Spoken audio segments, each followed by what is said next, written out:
we'll go ahead and get started. So thank you for coming, and I want to thank the Expo for the invitation to talk here today, and Bina and Belinky for organizing this. So it's great to have an opportunity to talk about something I've been interested in. It's been a passion of mine for the last about 20 years or so, and that's sort of how did the mountain bike come about? As we know, and mountain bikes are seen in everyday life, all kinds of uses, right? I mean, law enforcement, you take adventures, you can do stunts with them. You know, in 1996, they made it into the Olympics. It was pretty amazing. And so we're surrounded by mountain bikes. We've sort of accepted that they're part of our lives. And in fact, in 2020, they represented a $5 billion industry. And it's growing, and in no part thanks to the pandemic. It's a great form of recreation to get out on your own. And it's also kind of interesting to note that, like, nowadays, a kid's first bicycle often resembles a mountain bike. It's a great way to get going on riding. So I just want to start by reviewing what a mountain bike looks like today. So we have low gearing, 500% range in gearing to make those steep climbs, to climb mountains. We have relaxed geometry to handle steep terrain. We have sophisticated suspension systems, typically 6 inches of travel for a nice trail bike, maybe even more. Disc brakes to be able to control your descents. Large volume tires, they're now tubeless. They avoid the flats, that's really key. You have hydraulics throughout the bicycle. They're in the brakes, they're in the shocks, forks, and even seat posts. You can find electronics if you have electronically controlled shifting systems. I think the latest is we're up to 6 batteries now. Forget about e-bikes, just the shifting systems and controls. As far as weights, anywhere from 23 pounds for a race bike on up to 33 pounds or so for a typical trail bike, and then beyond that for downhill bikes. Price range, you know, $1,500 gets you a pretty good, pretty capable hardtail mountain bike. There's no limit to what you could spend. If you go upstairs, there's, I'm sure, things that get up into the $15,000 or more.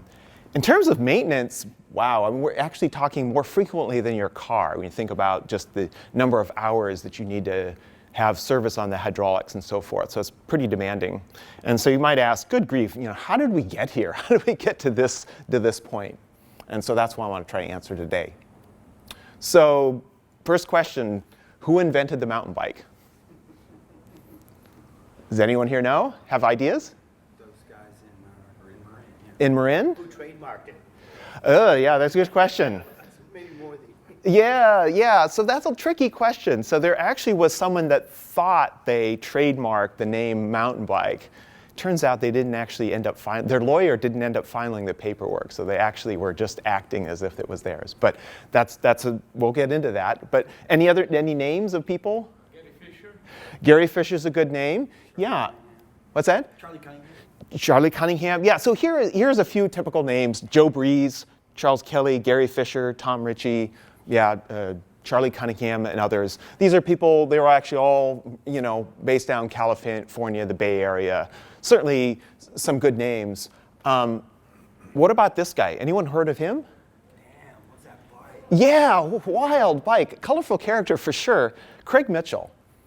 So we'll touch base on him. How about this guy? Jeffrey Apps. You'd have to be from England probably, but interesting contributions there on another continent. Okay, so we'll get into that. But the answer is really, there's probably no one person or one community or one place in the world that's responsible for inventing the mountain bike. It just sort of came together. The time was right, the technology was right, you know, the desire and passion to do it was there. Okay, so let's look at some off-road technology, okay, to see how this came about. Okay, so we're gonna go way back. Ordinary high wheel bicycle, 1880s. That was what you had available to do bicycling. It was designed for off-road, right? Because there weren't any roads back in 1880, no paved roads, so everything was off-road. The bigger the front wheel, the faster you go, so that's your gearing. And there's no need for modern tubeless tires, right? Because the tires are solid rubber and they never flat, so that's great. Now the cons, you have one speed, so forget about hills. You have a big wheel, but that's still not going to help you get up an incline. Brakes, what brakes? There's no brakes at all. It's your legs, right, to be able to stop. And those tires are, small and hard. And the flip over speed's less than 3 miles per hour. So, if you hit an object, you're probably going to go over the bars. Okay. Let's move up a little bit more. The safety bicycle from 1903. Here's an example here. Fully enclosed shaft drive on this Columbia model 702. Pretty cool. Low maintenance there. 2 speeds. This is a particularly rare example, but you have knobby tires for traction. So that's really great. You can handle for control. And you have rear suspension on this particular soft tail. Rear suspension, so you have some comfort and control right there. On the cons, there's only 2 speeds. This is actually a rare model. Most of them are 1 speed. But you do have limited ability to climb up hills. Coaster brake, maybe. A lot of them had a spoon brake that just rubbed against the tire. Or maybe you had to use your legs like a fixed gear. And they did have tubular tires, early Dunlap tubular tires, but they were still pretty small, about equivalent to a 33 millimeter cross tire today. Okay, so let's move up to the 1950s and the 1970s. So touring bicycles, very popular in France and Europe and England in the 1950s, got to be really popular here in the US in the 1970s. So we have wide range gearing, that's great for climbing hills. Decent cantilever brakes, so we can have stopping power. And stable geometry, they were designed to have loaded packs and so forth, so they had to have that stability built into them. And it was an efficient lightweight design. A lot of alloy components, lightweight steel tubing, so that's really nice. On the cons, the tire size never got that big. So, you're really prone to flats if you're going to hit rocks and rough roads. And not durable enough. The alloys were pretty soft alloys, so they tended to break. And so, lightweight, but not durable.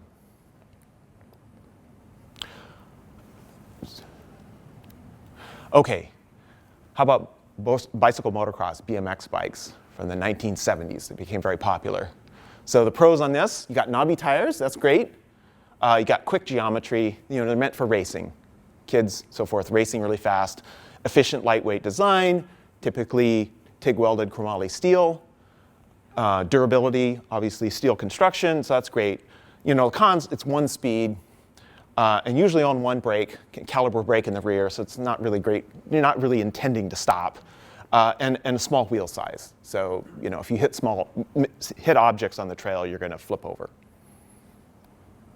Okay. Okay, motorcycles. Okay, this is kind of a joke, but still, knobby tires, of course, that's great. Meant for speed, going really fast on a motorcycle. Full suspension, yeah, of course. And of course, a durable, meant for off-road. So that's really great, but of course, for crying out loud, it has a motor. This is before e-bikes, so it has a motor. It's not a bicycle, right? But let's just hold the thought on that, because there's actually more to this story. Okay, the Marin County clunkers from the 1970s. Began in the late 60s, became popular in the 1970s. This is just one example of a community doing this sort of activity. So they started out as Schwinn Paperboy bikes, and they stripped them down to the bare essentials. So they removed the fake gas tank, the fenders, the lights, the horns, the chain guards, all that kind of stuff. They stripped it down, and they had this bike, as is shown here, which actually had really stable geometry for going down hills because they were meant for cruising town, so they're inherently stable. You had 1 speed because the only thing they were doing was going downhill, so you have 1 gigantic gear there. And finally, big volume tires, which is really great. The Uniroyal knobby tire had that durability, it had that volume to absorb impacts and so forth. And so, yeah, there were a bunch of people around the world, but in the Bay Area, mostly a bunch of hippie dudes, 1 gal in particular that partaked in this in their spare time. They're just kind of messing around with it, not taking it too seriously. And then someone decided to add gears. Okay, so people could finally climb hills with these things. Now, they weren't intending to climb hills except to be able to go back down the hill. So didn't care how fast they went up the hill, but they got to the top of the hill. They added drum brakes or caliper brakes. They had multiple gear cranksets like this TA crank there, tubular steel forks. They were much more durable than the Schwinn plate forks, and wide handlebars. So this resulted in a bike that was still about 50 pounds, pretty heavy bicycle. And the problem here was that these original bikes were meant for cruising around town, for delivering papers and so forth. And they were basically made with mild steel. They weren't that durable. The only thing they had going for them is the better ones had more steel in them, which means they were even heavier. And that was the way they would resist braking. And eventually, every bike was gonna break. So because of this, in 1977, Joe Breeze identified that we should make a more durable version of one of these clunker bikes. So he created what was recognized as sort of the first purpose-built mountain bike. And he built a total of 10. And he basically replicated the geometry and the configuration of the clunker, but he just made it out of aircraft chromoly steel tubing. So that it was really bomb-proof. I mean, that's a really beefy bike. But he incorporated all the original stuff that the clunkers are using, like the brakes and the gears and the tires and everything else. Now it weighed 39 pounds, so it was lighter, but still a really heavy bicycle. Joe's original bike is shown here. I think it was begun in 76, completed in 77. It's now at the Smithsonian Museum on display. Following that, you could then buy, we call the complete package. You could buy a mountain bike, fully equipped bicycle that got weight down to about 28 pounds. This is a great example of a 1980 Tom Ritchie mountain bikes. Cost was about $1,500, so that was on par with getting a European Cinelli or a Mazzi or something with full campy. So it's about on par with that. The buyers, it really took a commitment on unproven sport, emerging. Is this just a fad or trend, or is this something really real? But people were willing to buy into it, and oftentimes you needed some connection to the Bay Area because that's where they were being made, and a few shops that were offering them. So you had to kind of have that local connection to end up with one of these bicycles. Had the geometry changed yet? They got a little steeper. The emphasis on clunking downhill was starting to fade off, and they were thinking more, 28 pounds, starting to resemble a modern mountain bike with full range of gearing. You could tackle steep hills. So yeah, the ability to climb, to be able to navigate, nimbleness started to become a factor. Absolutely. Okay, so I want to return now to the BMX bike. So around 1979, 1980, there became 26-inch versions of these bikes for adults to race BMX. And a lot of these cruiser frames got converted into mountain bikes. They added derailleurs and triple cranks, just like the clunker bikes. And they had caliper brakes or drum brakes. So this way it has a caliper brake in the front. It's got Atom drum brake in the rear. Still had to deal with skinny seat posts, which often bent. The seat tubes were small, they're 1-inch seat tubes, and so derailleurs didn't clamp to them. There were no cable guides, there was no water bottle mounts, there was BMX headsets, kind of funky things, but people adapted them. And the frames, the real selling point is the frames are cheap, right? You can get a complete frame for like $250. You think about that Ritchie that was $1,500. And at the end of the day, you had pretty good off-road handling because they were meant to handle BMX tracks. So a pretty capable bike, and so you see a number of these persisting in the community for quite a number of years following. As well, BMX contributed a lot of the components, right? Oakley 3 grips were used on the early mountain bike. Cycle Pro snake belly tires from BMX bikes were used with the emergence of alloy rims, which saved a ton of weight. Gone was that heavy Carlisle Uniroyal tire. Durable forks, the BMX community was already producing Unicrown forks that were far stronger than a lot of the other forks that people were kind of putting together. Sunter made beautiful sealed bearing pedals very early on, 1979, 1980. The mountain bike community adopted those, and of course hubs from Cook Brothers, Bullseye, and so forth, Phil Wood. But from the BMX community were adopted very readily for durability. Weren't those snake bellies a little skinnier than the? Yeah, just about, like 1.95, 2 inch. So not super big, but the weight savings was significant. I'll address that. So return to the touring bike. So really, touring bikes were the source for the gears department, right? I mean, like a Suntour Cyclone long cage derailleur. The Simplex front derailleur was sufficient to, it was durable, it was all steel construction, nothing fancy, all steel construction, but it had the ability to shift over 3 chain rings, which was really important. And then triple cranksets, and the TA Specialties was cyclotourist crankset was very popular because you can configure it as a double, you can triple, you can get any tooth combination you want, including, even number of teeth, odd number of teeth, anything you wanted. It was really very configurable. So those are really widely adopted. And then there were other parts, cantilever brakes, road stems made it on there, saddle, seat posts, and so forth. But touring bikes really contributed a lot in terms of the parts. Okay, now I want to return to the topic of motocross. So really significant was the controls department. The handlebars were almost all, in the early days, the handlebars were all from motorcycles. BMW, Magura, and so forth. Same with the brake levers. Look at how long this brake lever is. Clearly came off a motorcycle. And grips as well. Those are Magura grips. These are Preston Petty grips, all from the motocross world. And then eventually, it was the motocross experts. People like Paul Turner of RockShox, Merritt Lawwell, Doug Bradbury of Manitou, Horst Leitner of AMP Research, Dan Hannenbrink, and these others that they were motorcycle people to begin with, and they knew that suspension was going to be the way to go off-road because of their past experience with motorcycles. And they were the ones that really ushered in the full suspension modern mountain bike that we have today. And the cantilevers came from the cyclotouring too? Yeah, Mayfax, the French cyclotouring cantilever brake, absolutely.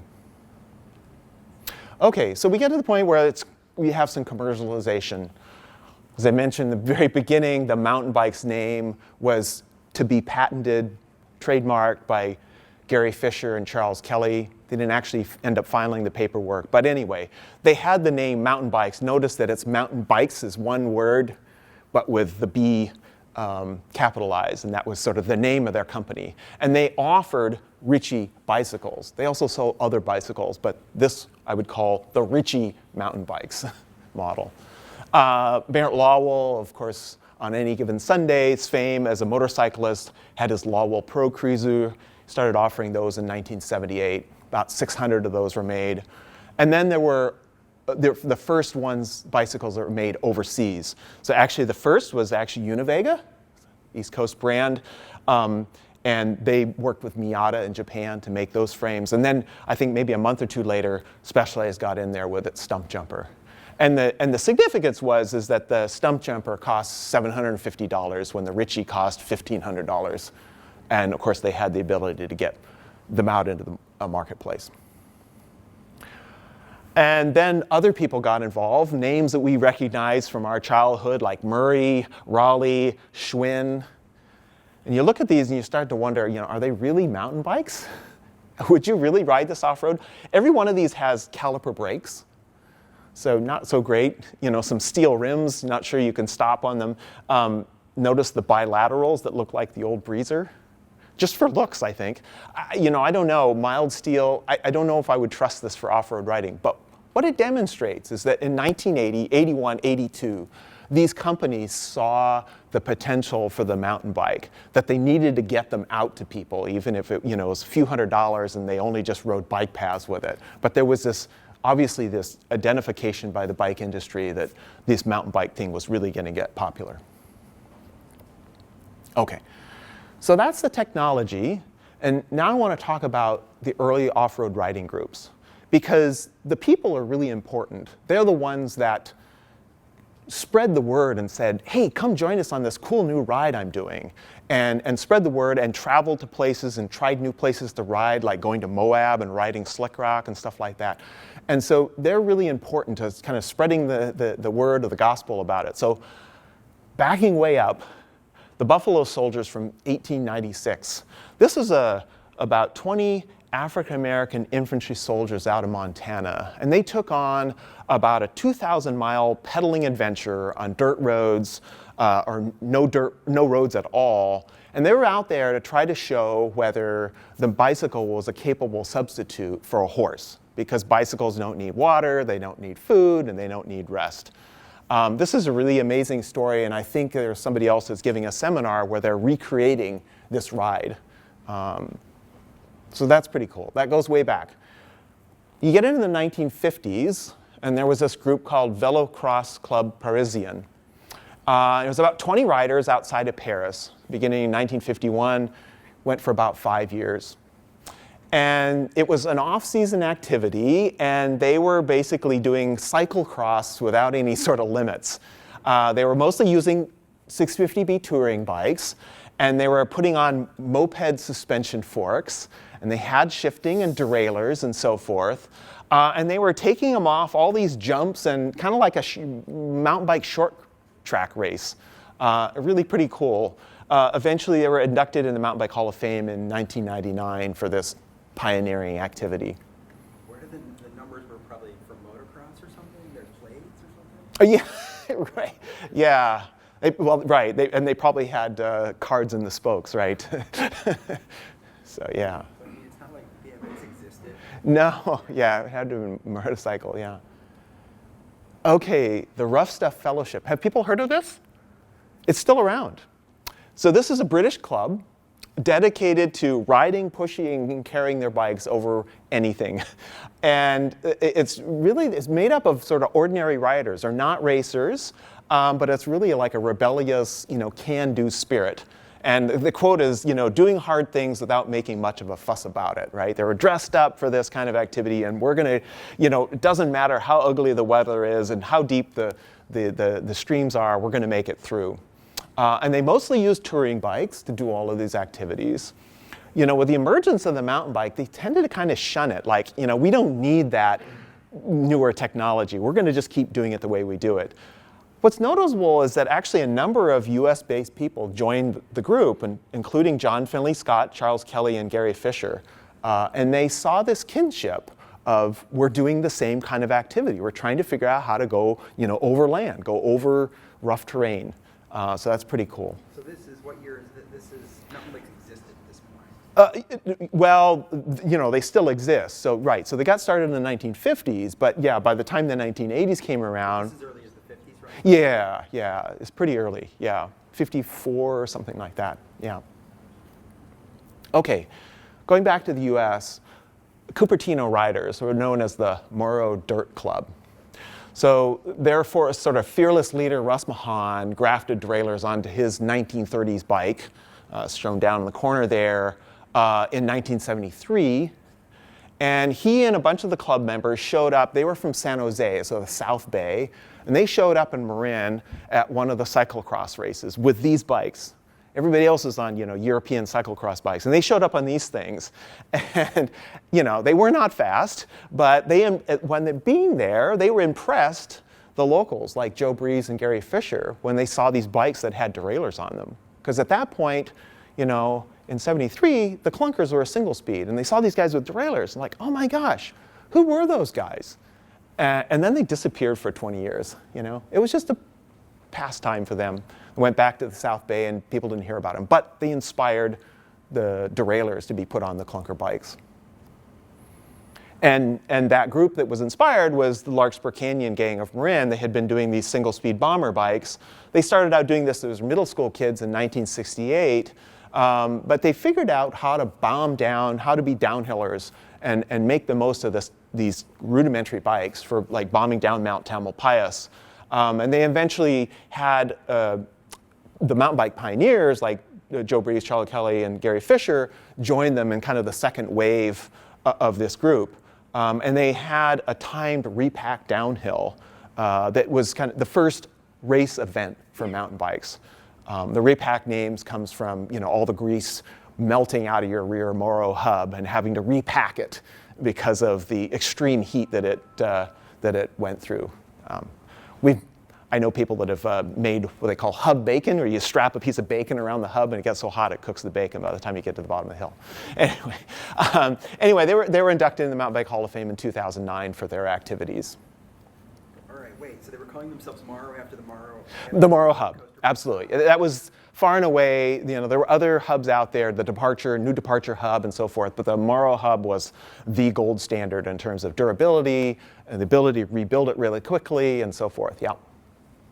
Okay, so the Crested Butte Riders, so this is just to show you how you can have sort of parallel universes here. So there was a group of people in Crested Butte that they had townie bikes. Crested Butte's a small town. You get there and you just abandon your car because it's so small, you just end up with a townie bike for cruising around town. That's how you got around town.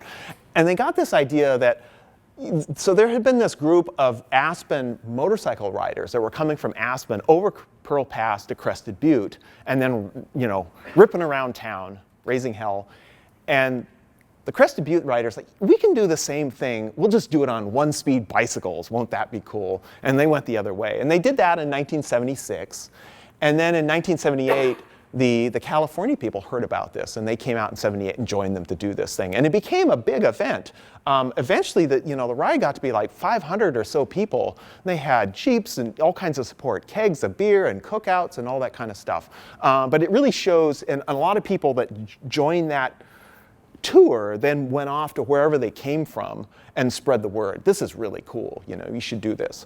But it just shows like how it got to be this popular, how it got to be a community of people sharing an activity and then spreading the word.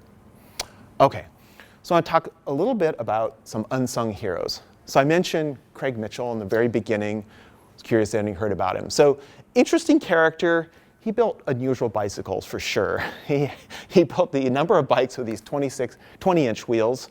I don't know that I would want to have tried to ride that particular bike off-road, but here he is at the 1979 Appetite Seminar. He built other bikes where he was taking bikes like a more traditional road or touring bike and then making adjustments. You'll see the bottom bracket is now sitting up a high to make it into an off-road bicycle, adding better brakes and so forth. But what's notable is that he actually made a dedicated purpose-built frame for Charles Kelly, and he did that in 1976, before Charles got his Breezer bike.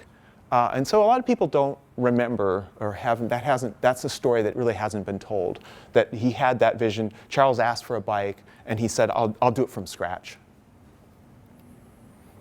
I mentioned Jeffrey Apps too. He was a British innovator. He was kind of an outsider to the Rough Stuff Fellowship because he was not using the drop bar touring bikes for their activities. He was taking the Finnish Nokian Hakkapeliitta snow tire, removing the carbide studs and making these off-road bikes. The first one was in the late 70s. He was offering for sale models in 1983. And the activity was adventure riding. It was off-season, it was muddy, and you're out in your horse riding boots that weigh hip high, knee high, and your tweed vest, your tweed jacket, and it was kind of like trials to try to ride technical terrain. What's really interesting is this one. So it turns out there was a Finnish Hakkapeliitta tire that came in a 700C size, and he made one of those in '83. And you have to realize that that's like, hey, we have a 29er bike here. That's pretty cool. Where did the 26 came from, the early cruisers? Yeah, we'll talk about that. How about this character, Victor Vincente of America? You heard of him? Yeah, colorful character for sure, godlike appearance there. So he was an established Olympian and European road racer, but he got into off-road riding, and he founded this Receded to the Sea event outside of Los Angeles. And he focused on these frames with 20-inch wheels, very unusual bicycle called a Topanga. And does anyone know why he used that 20-inch wheel? BMX tire availability. It was the BMX tire. You had lightweight alloy rims and you had knobby tires, and they were light. And he saw that for acceleration. This was a hill climb bike he made. So he saw that right away, and he stuck to it. Eventually, he made bikes with larger wheels. But anyway, interesting character. He designed all kinds of other things like coins and books and garments and stuff like that. Okay, a few more. Jeffrey Richman. He was known for making touring bikes and tandems in the 1970s, and he was asked to make a mountain bike. So here's an interesting lineup. You got an Alan Bond's clunker from, this would be like 1979. Alan Bond's clunker, so the end of the clunker era. You have Charles Kelly's Breezer bike. Here is Gary Fisher's original Ritchie bike, so Ritchie number 2. And there's the Jeffrey Richman bike. And I'd seen that photo for years and years and years, and then someone wondering, what's the bike over there? And I eventually tracked this bike down and I'm in the process of restoring it. But just a few of those made, but someone that had some vision.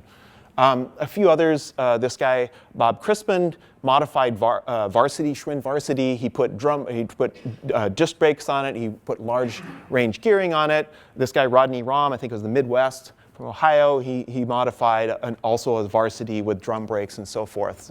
Pretty early efforts. Varsity seemed to be a popular format. And then over on the far side there, does anyone know when the first woman built a mountain bike from scratch? It's pretty old. 1980. That was before Salsa Cycles happened, before Steve Potts got building, Keith Bontrager got building. She was an aerospace machinist at Ball Aerospace, and she got inspired and she built that frame from scratch there. She's riding Pearl Pass in 1980. So that's another developing story, but it's really cool to sort of expand the scope beyond the people we know of. Okay, wheel size. So yes, the standard was 26-inch, and that was because that was available on these paperboy bikes, sort of standardized. The Schwinn S2 chrome-plated steel rim was kind of set it, and it was based on using this Uniroyal Knobby 26 by 2.125 tire. And it was just widely available. It wasn't any sort of optimization. We think about larger wheels now. Eventually, Araya and Ukai made 26-inch BMX alloy rims, and so it was significant weight savings. But if you had a pair of Uniroyal Knobbies on your bike, that added 6.3 pounds to your bike. That's a lot. And what's interesting to note is here's one of those Larkspur Canyon bombers, Uniroyal Knobby tires, original Breezer Series 1 Uniroyal tires. And then a year or two later, that snake belly tire came out and you lost all that weight and people rapidly shifted over. But there were other tire sizes available. Obviously the 26 inches, the Topanga, and the 700C by Jeff Apps, but Tom Ritchie got into this 650B thing as well. Somewhere in the late 70s, he built himself a bike. It was modeled after those English bicycles. Here's an interesting bike, Red Bush. That was the brand that Ross Schaefer of Salsa Cycles first built out, before he founded Salsa. He built this 650B for off-road riding. How many Ritchies were there? Were there like 17 of them or something like that were 650? In the 650B, I think the number, so that's Tom's personal bike. I actually have that bike. And then I think there was maybe 9 more made. Pretty small number. What I heard was the Russian military actually bought all the 650B time. Like that was at least like the tale from. Yeah, so I haven't heard that story. What I have heard is that Charles Kelly and Gary Fisher tried to work with Jeffrey Apps to bring in that 650B finished tire. And they created an agreement to try to do this. And at the end of the day, it was going to be outrageously expensive. It was going to be like $200 a tire. It just didn't work. So these tires, actually, the ones that Tom has, these ones are on this Leonard Zinn bike, actually came from Specialized. Specialized was importing them, but they were a Michelin tandem tire. Not really very much a knobby tire, but it was, looks like something you would get from Compass Bike, a Grand Bois tire today.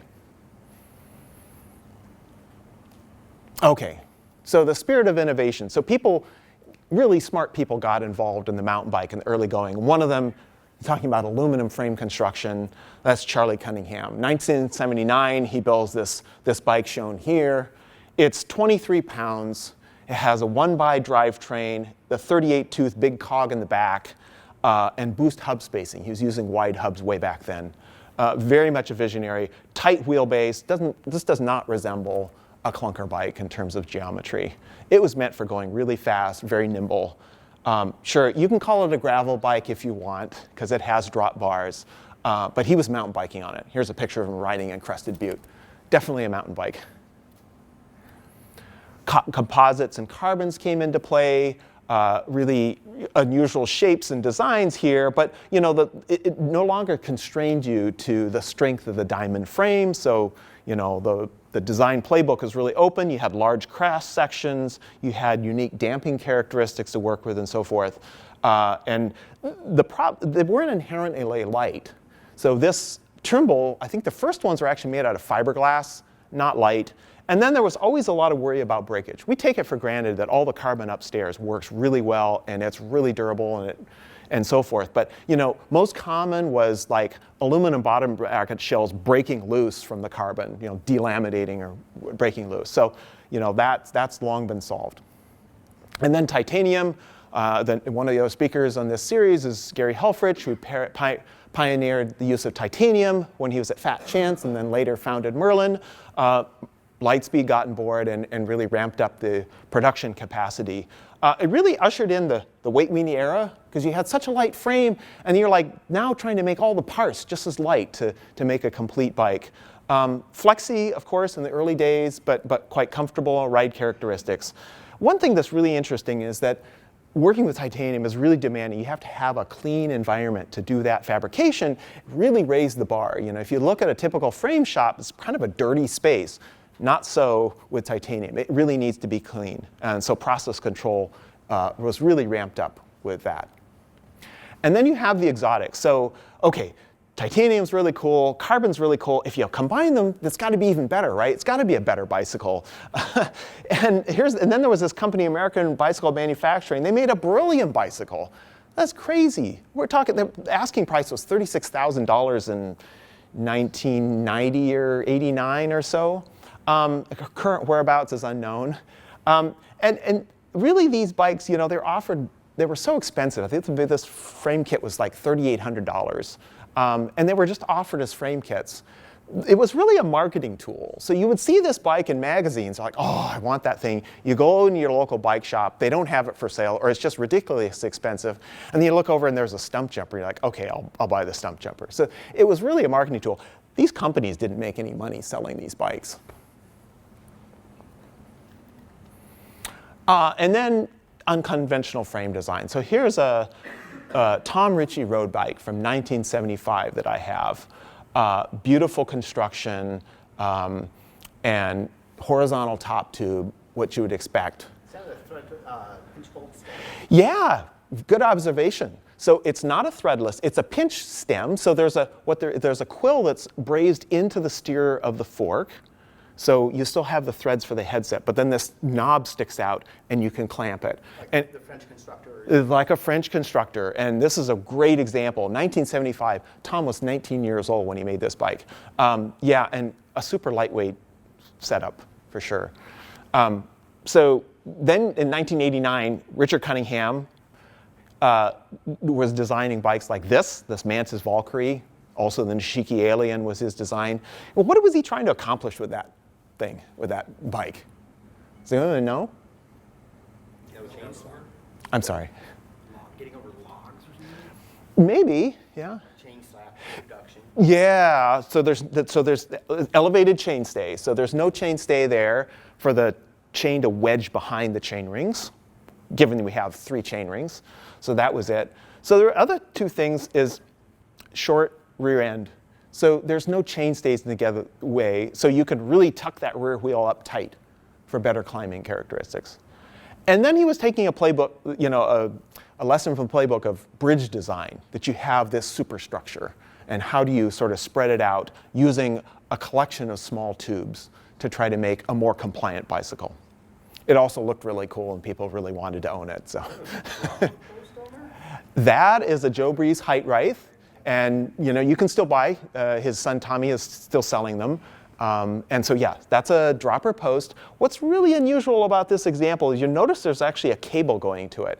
And there's an additional thumb shifter on the top of this little thumb shifter right there. So actually, it was a remote operated height right. That's a very unusual example. Yeah, good eye. The hassle though, you could set the collar for how much descent you wanted.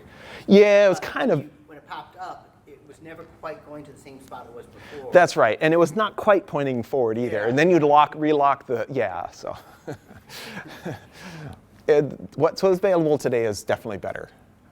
And then first generation of suspension designs, you know, all rules are off in terms of design. You got like the slingshot where they got rid of the down tube. They replaced it with a cable and a spring. You know, that actually works. But, you know, the Beamer bikes, or a bunch of these Alsop Beamer bikes that had a carbon beam that bounced underneath you. The idea was suspend the rider, not the bicycle. That was the theme.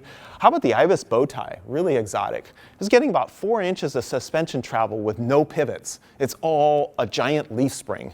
It's a really, I have that bike and ride it, and it's quite noodly. The Manitou mountain bikes, they took their Manitou suspension fork and thought, well, we'll just figure out how to adapt it to the rear of the bicycle. A lot of motorcycles did that. It must be good for bicycles, right? Not really a good idea. And then the Mantis Pro Floater, this was actually a very successful design, kind of the beginning of active suspension. Clark Kent, where they used the titanium front triangle, and all of the suspension stuff in the back was machined out of billet aluminum. Okay. And probably the most complicated bike that I've come across is this Christini two-wheel drive. This is really amazing. So it's two-wheel drive, it's full suspension, it's got disc brakes, 27 speeds, one-way hub in the front, one-way drive hub in the front, and a rear clutch that you can disengage to go one-wheel drive, two-wheel drive. It's probably the most complicated bike that I've encountered. It's quite a beast of a bike. It works. There's a weight penalty to it, but it definitely works. It crawls along. 2000, I think they first came out 2001 or 2002. Yeah, he was an engineering student, I think, Penn State, and it was kind of his thesis project. And he had different prototypes. And then after he graduated, like, I'm gonna get a company out of this. They're still around. Yeah, they're still around. They're local, right? And I think really now, you know, they make a two-wheel drive fat bike, which is pretty cool. That makes a lot of sense. Rokon Trailbreaker. What's that? Rokon Trailbreaker. Yeah, right. That's right. Yeah. Yeah, that's right. Going across the Arctic. And then exotic paint. This seems to be a common theme with mountain bikes, right? Because the mountain bike was counterculture, right? It was kind of the irreverence to traditional road bikes and having, you know, black tights and that kind of stuff, and wearing Lycra and stuff like that. And the image of being an extreme sport, right? You know, Gatorade commercials, whatever, Red Bull commercials, and so forth.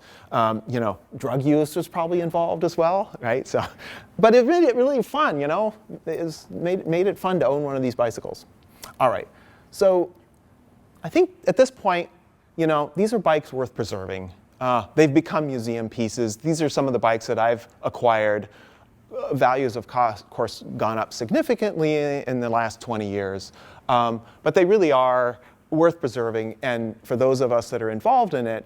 And the real value here is the fact that you can actually own these things. You think about the first mountain bike, or the first airplane, the first car, it's in some museum somewhere. You can't own it. You can't actually own things that have serial numbers like 1, 2, or 3. And that's really cool. And they're rideable museum pieces. So I've ridden Pearl Pass on these bikes. I do my daily rides on them. They make your local trails far more interesting to do it on a fully rigid bike with friction shifting, but a lot of fun. And it's, you know, it's important to like try to understand and experience what the bikes were like and what people were experiencing at that time, and, you know, just to see the pluses and the minuses.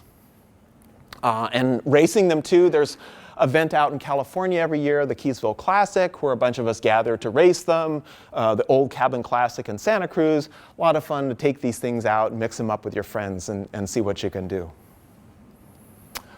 So anyway, I run a website museum where these bikes are displayed, the Vintage MTB Workshop, some stuff on social media, trying to share the passion for these old bikes and what they represented back then and what they still represent now. So thank you.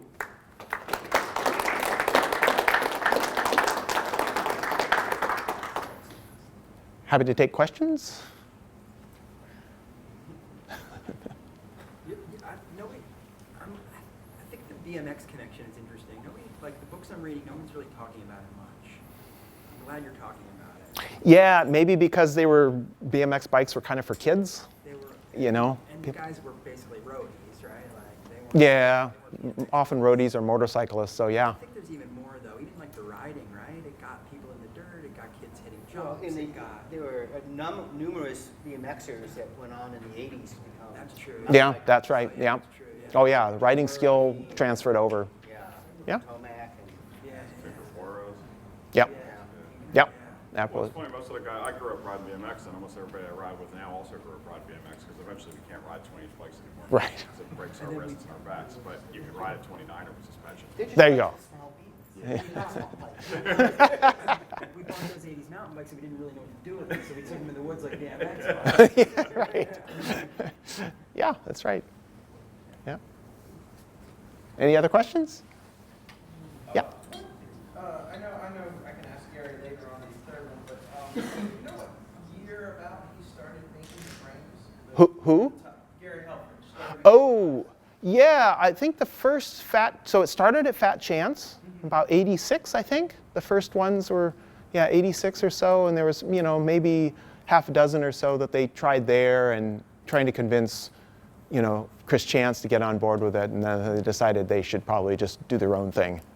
Is that when one-off titanium was created? So One-Off was another founder, Gary, Mike Osberger. Oh, okay. And he was a Merlin founder, and then after establishing Merlin for 4 or 5 years, split off to create One-Off. Yeah.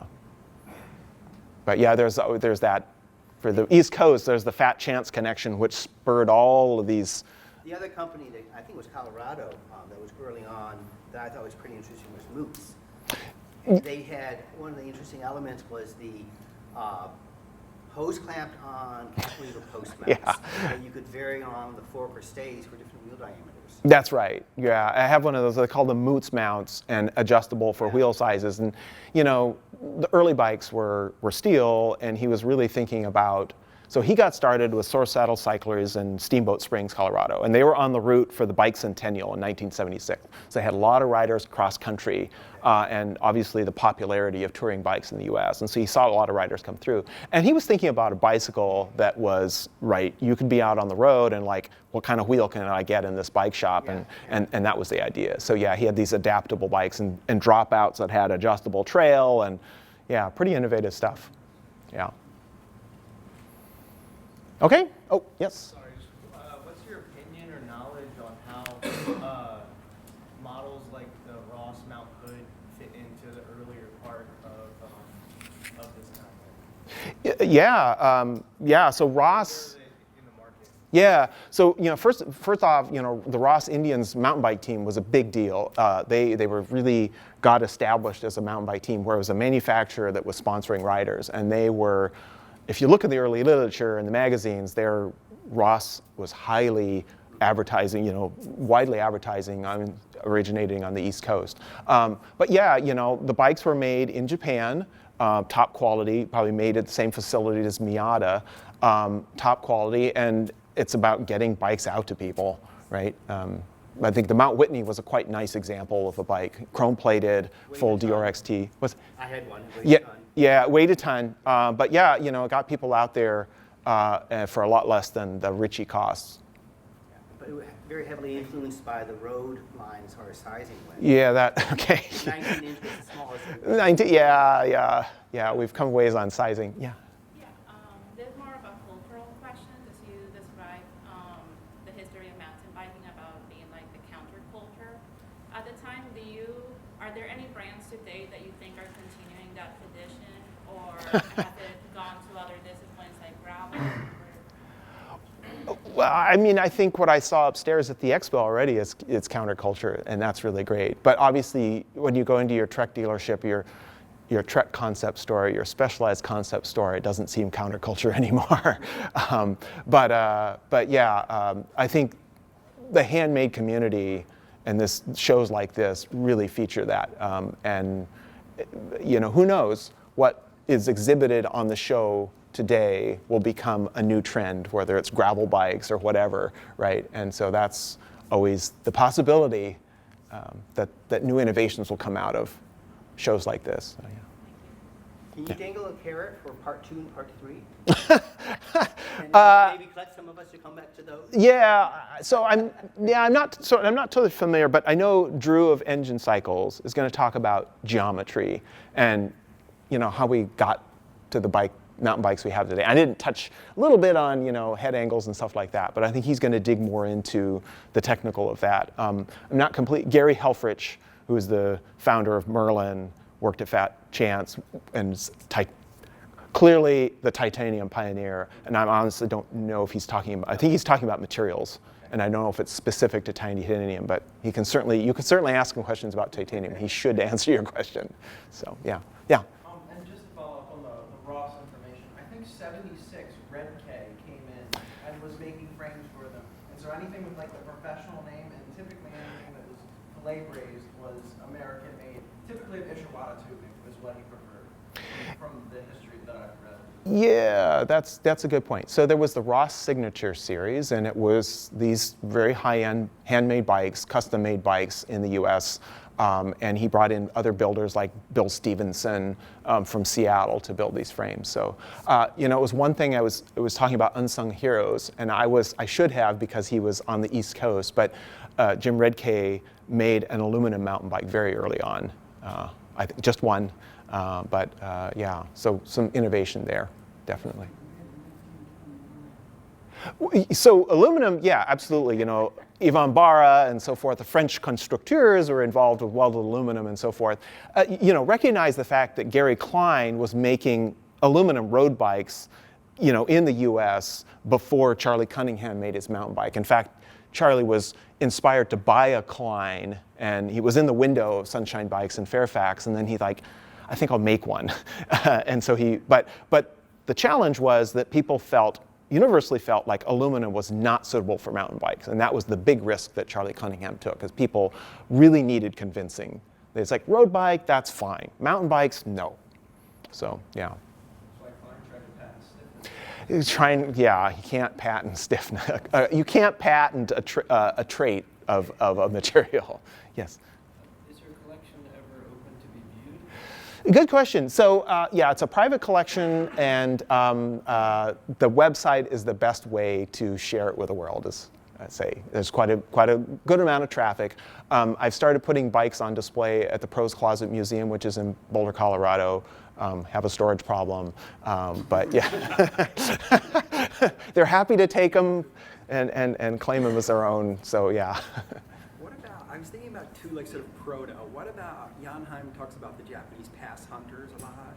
Is that sort of a proto mountain biking thing? Have you read about them at all? Yeah, I'm not familiar with them, but I mean, they have a very strong passion for rando bikes, and so yeah. I think he talks about proto gravel. Okay, yeah. Anyway. Yeah. What about? I may show myself as an amateur here, but what about Job's Brand? Wasn't he kind of a proto? Yeah. So Jobs Brandt, who wrote the sort of seminal book on wheel construction, the bicycle wheel, he was leading these off-road rides in the Santa Cruz Mountains on their road bikes, and sort of like the Rough Stuff Fellowship, took pride. They were strong, fast riders. Took pride in being able to ride trails and dirt on sew-up tires and so forth. And Tom Ritchie was part of that community. He was a protege of Jobs. There's a fairly recent book that's been published that I just got a copy of. Yeah. And it's entirely different. It's about Brandt's rides, but it's written by participant. Yeah. And it's ride reports. Yeah. Very little about technical stuff. Right. Very little about the personalities of the people except Brandt. Yeah, so I mentioned that Red Bush 650B bike, and that was actually in response to Ross Schaefer and his friends riding the Santa Cruz Mountains on the Santa Cruz side, not the Palo Alto side. They're riding the Santa Cruz side and constantly breaking those bikes. And then someone said, hey, can you make a more durable one with 650B wheels, and that broke a whole bunch. And then someone said, hey, can you make us one of these mountain bikes? And Ross made 5 mountain bikes. Those are the last 5 mountain bikes I ever made. And he called them salsa cycles, and the rest was history. Well, I think it just shows how, to use an obvious pun, cyclic the bicycle industry is. I mean, we revisited the same idea, but maybe a different material. Yeah. Leather and horsehide, and in the 70s it was vinyl and foam for the anatomical saddle. Right. And we just rehashed the old designs, and the marketing departments come up with new claims of unique and improved. And yeah, well, improved. most of it's been done before. Most of it's done before. Hopefully a little bit better each time. No, do you ride a modern mountain bike? Yeah. No, sure. Yes. I like the crank there. It's this wide range double that we're seeing a reappearance. Yeah. So Joe Breeze, most of his Series 2 bikes, that's a Series 2 bike starting, it was a batch of 25 bikes he made in 1980. And yeah, they're almost all configured with this double where I think it was maybe like a 28 bottom and like a 48 or 50 big. That was a classic European touring. Yes. Yeah. If Singer, Alex Singer, Renee Aris bikes, that was a very typical setup. Yeah, it works well. I've see that one or number 11 I've ridden on Pearl Pass and quite capable to climb hills. As long as you are. Yeah, well, there's that. What was the gearing coming? The touring stuff? Yeah, the rear was usually like a 6-speed, is like 13 through 28 in the back. If you could get it, that was a big deal. Get a Sun Tour Winter freewheel was the standard. It's the most reliable, wide range. That salsa in the middle, how do you like riding that? Yeah, that's a beautiful bike. It's a custom salsa. It was designed, the person that wanted it was a dealer of salsas, and he had Ross make this. It's fillet braised by Ross, and it was set up for loaded touring. So it was not a race bike. So beefier, the top tube is 1 1/4, just like the down tube. Are those Beckman bags? Those are Bob Beckman needlework bags on, of course, Bruce Gordon racks because they were meshed together. Those are Moots fenders for knobby tires. So, and of course the whole WTB kit with the drop handlebars, the shifter mounts, the roller cam brakes, the grease guard hubs. A really nice bike, even today. Yeah. Oh. Okay, great. Thanks for coming. Thank you. Yeah. Thank you.